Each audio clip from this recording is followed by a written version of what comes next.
ZZ Podcast Connect. Back at ya.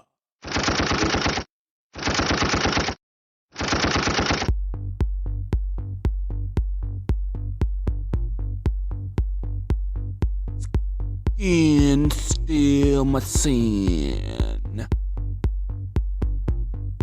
Pimpin' the pen.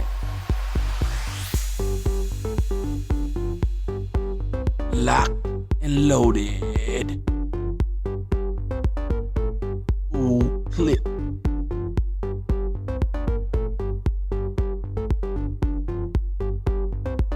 Tuned in with the greatest.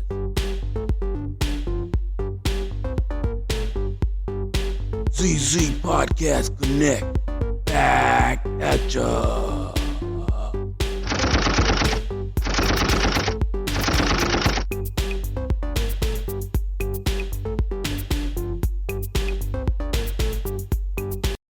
ZZ Podcast. Welcome back, my people. I hope everybody's well. I hope everybody's thriving. I hope everybody's living right. I hope everybody's feeling good. I hope everybody's blessed, as always. Now, today's an episode that is remembering 9/11 after 20 years when it first happened. I remember exactly what I was doing. I remember exactly where I was at. I was with my dad at our old Missouri City location home, and my dad was in the room, and I was watching TV, and I saw the World Trade Center on fire. I was like, "What?" And and at that point, CNN was like, "Could it possibly be an attack?" They were just wondering.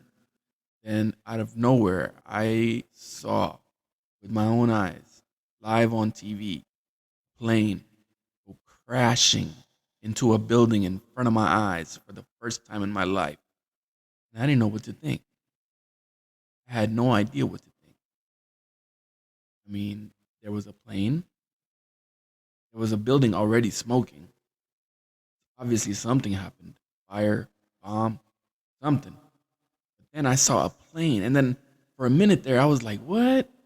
I know I didn't see that. No, no, no. I couldn't believe it.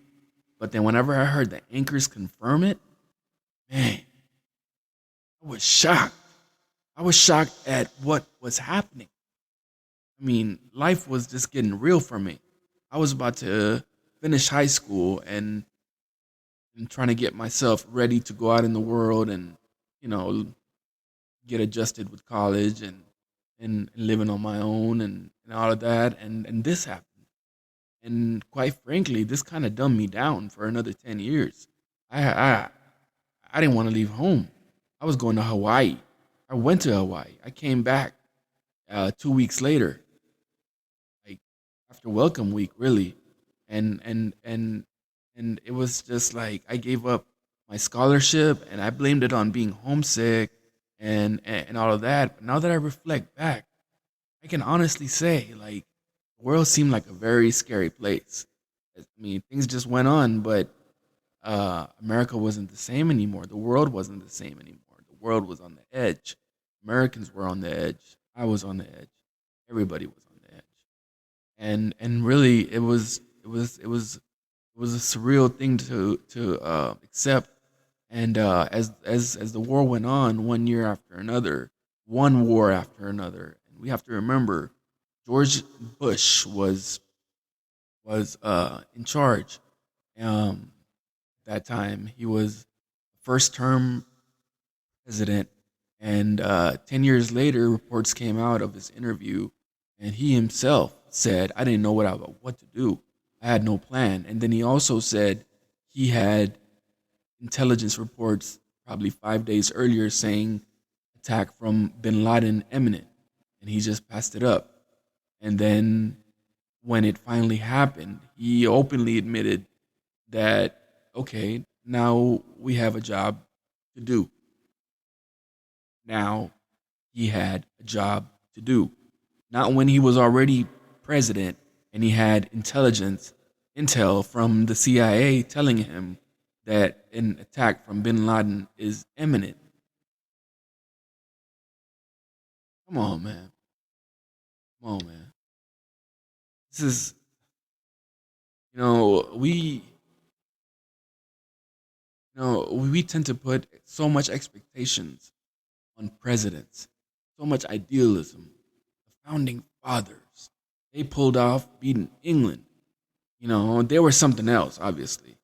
But then FDR and Abraham Lincoln emancipated the slaves, and FDR came and examined the whole country and said we were a mighty continent and just let us, with the Rough Riders, and took a gunshot in the chest and he ripped it open, and then and boom, he was, all right again, and then he led us to a charge to win the Spanish American War, and everything was just presidents, then FDR came, and the Great Depression came, and FDR with his socialist programs like Social Security, Medicaid, and all these other big old moves that we placed really expectations on presidents that they come and make major moves. They don't mess up. They come fix things. But then we were already used to a lot of messed up presidents, but every now and then we would have some good ones. This was the new millennium, the .com bubble had burst, and we were going into 2001, and the world, it did not end, after the year 2000. George Bush was, he cheated his way into office, and that was possible. America had proved that even the American election can be rigged, and Al Gore just bowed out, and didn't put up a fight to keep, America classy and prestigious, and we don't argue amongst our seat. It is what it is. We allowed that clown to happen, and then after I finally chose college, I went to a backwards ass town. Now that I look back, I mean, I honestly, I honestly think that the college I chose to do my undergraduates at, I didn't belong there, but I didn't really exactly take advantage of that town either. I didn't take advantage of that school and everything it was about and God centered values that school professed, because school was actually a good school. Just that environment was a very backwards environment. It was a far right environment. They still had Ku Klux Klan parades in that county every year. Martin Luther King holiday was not a holiday in that college town, and I was the only Pakistani Muslim kid in a Southern Baptist school, and that was just a big cultural shock. And I hated it. I really hated it at that time. I didn't know what to make of it, but honestly, a lot of good came out of it. I learned a lot. I made lifelong friends, and I'm friends with a lot of my former teachers even now, and I learned a lot from them even now. So a lot of good came out of it, and I openly admit that I didn't take advantage of it, like I should have, and I was dealt a good hand, as one individual told me. I didn't know how to play it, and that was that. But aside from that, I was brainwashed into assuming that I was a conservative Republican, which now that I look back, I was like, what the F? Hell no. A Republican Party is a party of no ideas, obviously, and Democratic Party is a party of terrible ideas. So get it, but but it's just, they're a death machine, and for them to allow practically 9/11 to happen, you know, it's just a shock. And then 2011, 2008, President Obama came with all the fanfare of all the hope and all the tears we were of happiness, and he was gonna, put America on the right track and bullshit. He didn't, and he basically used new form of warfare. He continued what George Bush had begun. You know, um, he continued um, uh, the drone warfare that George Bush had initiated into the world. And this, I mean, George Bush was obviously a wartime president, a warring president. a president that took us to two wars, not just one, and screwed us over and really took us into a great a great recession, a great depression almost, a second one, and everything was terrible. The atmosphere, the mood of the country, everything. Every 9/11 we expected something worse to happen. And something good came out of Obama, and he killed Osama bin Laden in a way. And I don't know if that's good or bad, but most likely it's bad. I mean, no, most likely it's good. He did commit lots of evil, and we brought him uh, to the gun, and we took him out like the way we should have. We did. That was cool. And Obama took us in the right direction towards towards u- universal health care with the Affordable Cares Act. But that didn't really mean anything because Trump came and repealed it, and then we repealed it with Biden care. But it's just politics being politics, and Obama really didn't do nothing for the country. He basically just had a whole bunch of compromises. He maintained 8 years with class and dignity, managed to win the Nobel Peace Prize for I don't know what the hell, but and he came and he was him, and he knows how to talk, he knows how to walk. He was a good president as far as America's PR goes, but aside from that, you know, um, aside from that, I didn't really see anything come out of his presidency. But with that being said, then come along Trump, and President Trump basically set us back to the 1800s with his mentality and philosophy, you know. But now, but now that the Republicans have a chance to get revenge on us for, making up terms like Trumpsters and whatnot, and you know, I'm just surprised. I'm really caught. I think Joe Biden just might be one of those once in a lifetime presidents in for my lifetime, who happen to be as progressive as he is, and he really ended, the war in Afghanistan, um, 20 years later, you know, um, our longest war on terror. Even though the war on terror is not over yet, but he ended the war in Afghanistan and basically ended our longest war, and that was amazing. He took on war machine.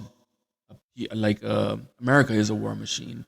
We have lobbyists and we have industries of guns, and they just love to go at war and use our tax dollars to make more money with guns and sell them to countries who use them against us and all of that. But President Biden came and took on this great machine, and he ended it. That took lots of intestinal fortitude, I tell you what. And then now, in my opinion, he took on a bigger enemy, another seemingly war that we think is never going to end, which is the pandemic war. And he took on the pandemic war, you know, and he took on lots of bad opinion towards him, and and basically uh, he uh, he basically took on the war to end the pandemic, and he basically made everyone that's in the workforce uh, be vaccinated. Anybody who works for the federal government be vaccinated. Anybody who wants to do business with the federal government be vaccinated. And it's just he is an amazing guy. I didn't expect that out of him. I didn't think he had it in him, but he was a tough and great vice president. He wasn't a great he wasn't a great senator in my opinion, even though he was in it for a long time and he went against a lot of bad things.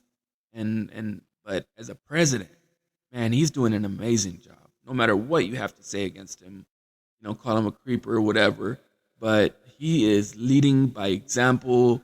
He's walking the walk. He's doing everything basically Obama promised us, you know, and he's basically doing it. And the mood, the 9/11 sentiment, 20 years later, in my opinion, it's a lot more hopeful one. It doesn't seem like the world is gonna end. There's gonna be people against America regardless, you know, forever maybe, you know, but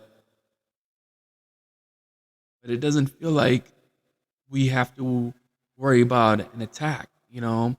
Um, for 20 years, for 20 years we were at war, and for 20 years we didn't have an attack on the homeland from that part of the world. That's a big deal. That takes a lot of work. You have to understand that that takes a lot. That takes diligency. That didn't like just take trillions of dollars. It took diligence. It took manpower. It took man life, to make our homeland safe. And believe me, it does feel like our homeland is a lot more safer. Probably because we can now walk around in Texas without a license to have a gun, and just to walk around with a gun without having a license. So maybe that is another reason why we feel safe. But we still have leaders. I think America's real threat now comes from the Taliban within, the redneck, the rednecks are hard workers. The racist, how about that? The racist Taliban, the Taliban that barged into the into Congress, looting, killing police officers, and just planned a takeover over the Capitol and wanted to take out. It's just, it's now we have to worry about our own American Taliban. Now that the regular Taliban has set their act right, act straight, and are actually leading their country in an organized fashion and in an organized way, and we just have to take that as it is, But aside from that, aside from the threat from within, I think we're doing a great job. I think I'd like to give President Joe Biden a round of applause, and he's just a badass, all the way, all the way. More of that, please. More of that. More of that. Yeah, man. You have at it, And now he's being threatened by, again, a power within, that he's gonna get sued, or he's gonna sue the school districts for mandating a face mask mandate on the schools. So the governor is going to sue the school districts, and this is all in an attempt to go at Biden. And we're not just wasting our money building a wall. Now we're actually now we're actually using our money to do right things, like fighting the virus by providing useful vaccines. Vaccines are helping, and if you're not taking the vaccine, if you're not accepting this pandemic as a reality, and if you're just going to complain about people who are dying after taking the vaccine, who are like 1 in a million, then you are the one that is a threat to the American people, and you are the one that's going to make the next variant, which is imminent, which will come. The next variant is coming, and the one after that will come too, But you have to realize that that's gonna be the real threat now. We're fighting modern warfare, as the video game says. So with that being said, you have to realize that the threat is coming from within. And that's a reality that we have to accept and live with. If you're not gonna take the vaccine and cause somebody, or if you're not gonna wear a face mask in a public area where it's a lot of people not wearing a face mask, that's just a nest, for a virus, and you just have to be proactive and mindful, and you have to realize that even children whom we thought are have the immune system to not catch the virus as much are catching them now. You know, we have a reason to actually live right, lose weight, eat right, because if you're obese, you're more likely to die from the virus. That damn well made enough of a valid reason for me to eat right and live right and make sure whatever I put in my body it's for the betterment of it. And I build my immune system, take the flu shot as much as I don't want to, but I have to, and by God I will continue, and I will make sure anybody around me is vaccinated as well. you know, and that's the reality of it. A lot of the people who are hating on Joe Biden, after I've had a sit down with them, I mean, a good conversation left and right, not just me talking or them talking. We had a good conversation. They're starting to realize that he's doing one hell of a job as well. I don't mean to ride his dick, but I'm just saying he is doing a legit job. I just hope he's able to make it the whole 8 years, because he took it on. He's got guts. He's taking on big things and he's getting them accomplished. Infrastructure. Now we're worried about real things. So the 9/11 sentiment 20 years later, we're actually moving on. We won't ever forget. Never will we ever forget what they did to us. If they really did it, that's a whole other conversation. But never will we forget, But we're moving on. We're living on. We're healing. Life happens. If you're alive, you have to keep on keeping on. You keep on going. Just keep on going. Be like water. Like my man Bruce Lee said, be like water. Stick. Running water never goes stale. That's why you have to keep on going. Keep on going, baby. And America really feels like a hopeful place. When this new pandemic happened, we were offered stimulus, but I was watching other developed countries who put in place a monthly stipend where they get monthly help, monthly extra food benefits, and things that really matter.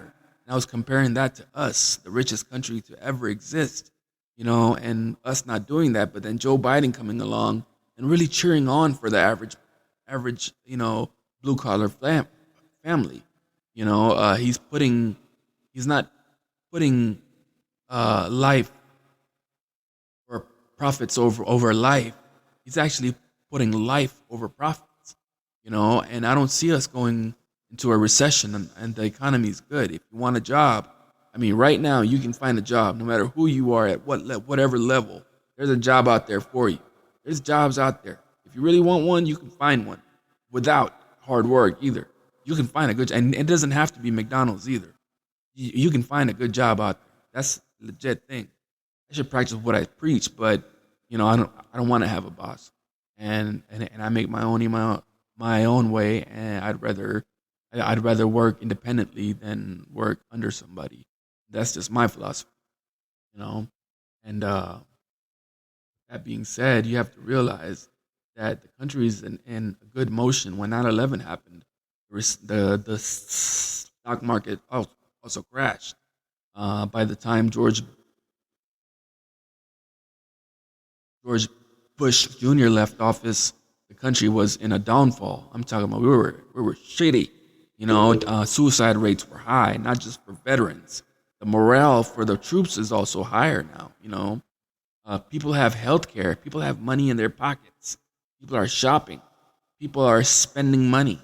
When there's a national calamity, the government responds in ample time. We have good leaders leading us. It's not just Joe Biden. He's got a whole umbrella of good leaders around him. and these people are from both sides of the aisle. You know, there's actually good conservative Republican leaders out there that are doing a good job right now. You know, I'm not talking about uh, Greg Abbott because he's a piece of shit and he's doing a terrible job. But aside from that, you know, there's other people that are also Republicans doing a good job. You know, that actually care about America, that are actually patriotic and not just partisan. You know, and you know, our foreign relations is good. We have a good relationship with our world leaders, you know, and our other countries. We have a good relationship with the Islamic world. Um, you know, ISIS has made a comeback, but it's ISIS 2.0. You know, there's still hate out there.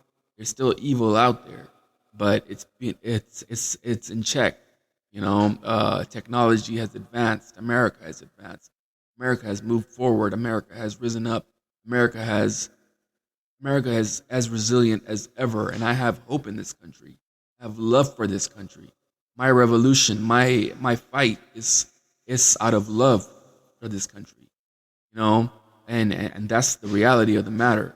No matter how much I speak against our leaders and whatnot, I make sure that my criticism is equally distributed to both sides and all sides. You know, I may be a card carrying democratic socialist, but I my revolution is from love. It's not from hate. You know, I choose not to be an American Taliban like those other racist motherfuckers are. That's the reality of the matter. That's the reality of the matter, baby. You know. That being said, the country feels good, regardless of the fact that we have a pandemic going on.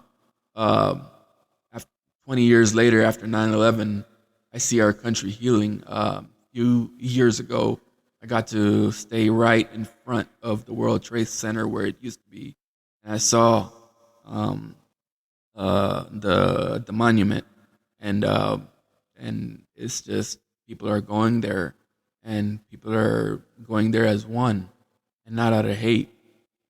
I'm not seeing hateful comments on social media about America as much.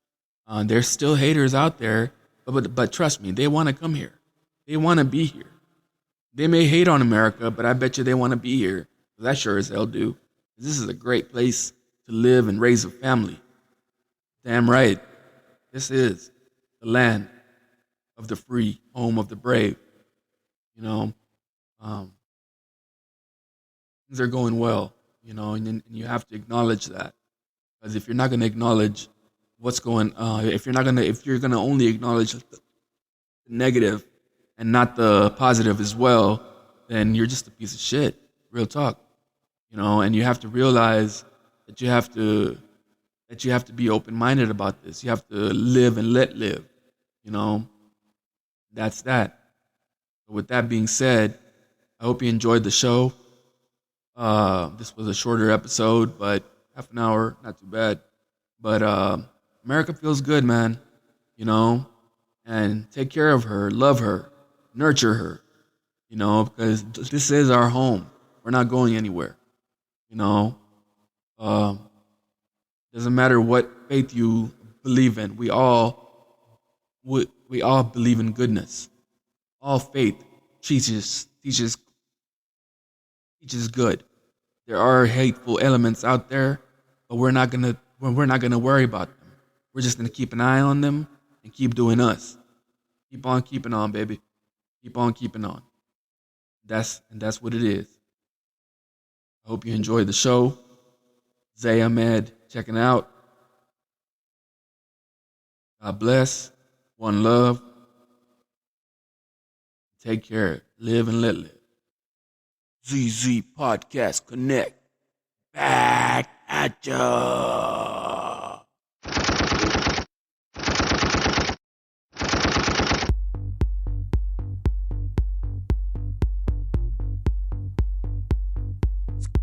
Skin still my sin. Pimpin' the pen. Lock and loaded. Full clip.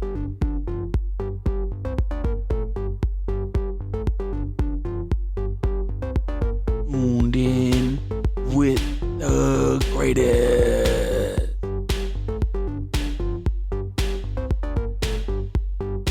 ZZ Podcast Connect. Back at ya.